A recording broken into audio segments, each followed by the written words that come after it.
네, 비하인드 뉴스 정치부 이성대 기자가 나와 있습니다. 시작할까요? 네, 첫 번째 이슈 바로 보겠습니다. 무릎과 큰절 사이.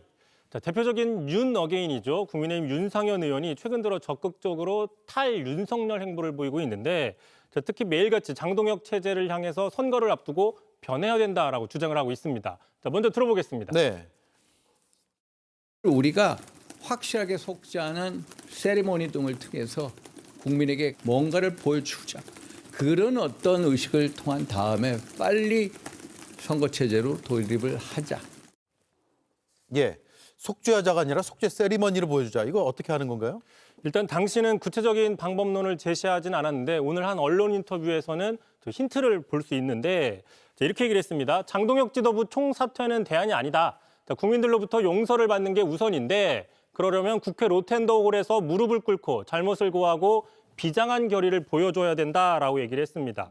무릎 꿇고 사과하는 퍼포먼스를 제시했다고 볼 수 있는 건데 예. 다만 이게 얼마나 국민들의 마음을 움직일지는 미지수다라는 또 분석이 있습니다. 예. 이미 2018년이죠. 자유한국당이 지방선거 참패한 이후에 같은 장소에서 같은 모습을 이미 보여줬기 때문입니다.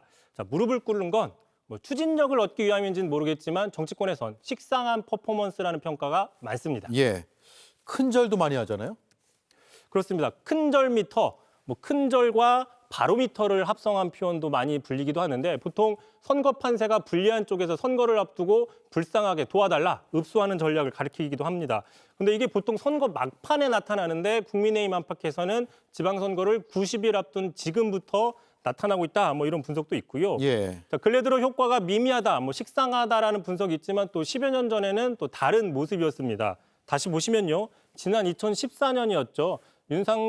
윤상현 의원이 당시 광화문 앞에서 도와주세요 저렇게 읍수하는 전략을 썼습니다.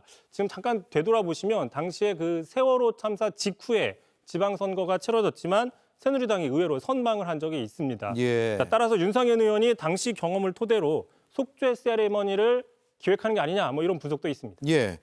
윤상현 의원은 대표적인 친윤석열계 인사인데 왜 바뀌었을까요? 상당히 낯서네요.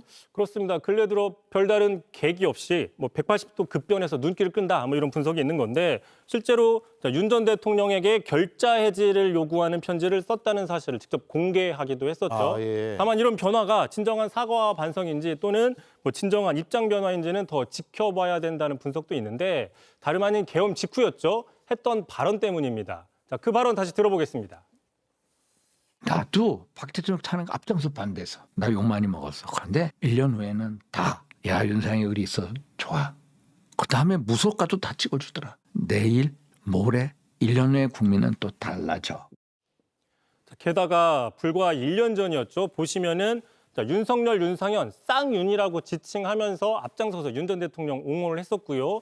또 전한길 씨와 더불어서 윤상현 의원, 윤 어게인의 쌍두마차 역할을 하기도 했습니다.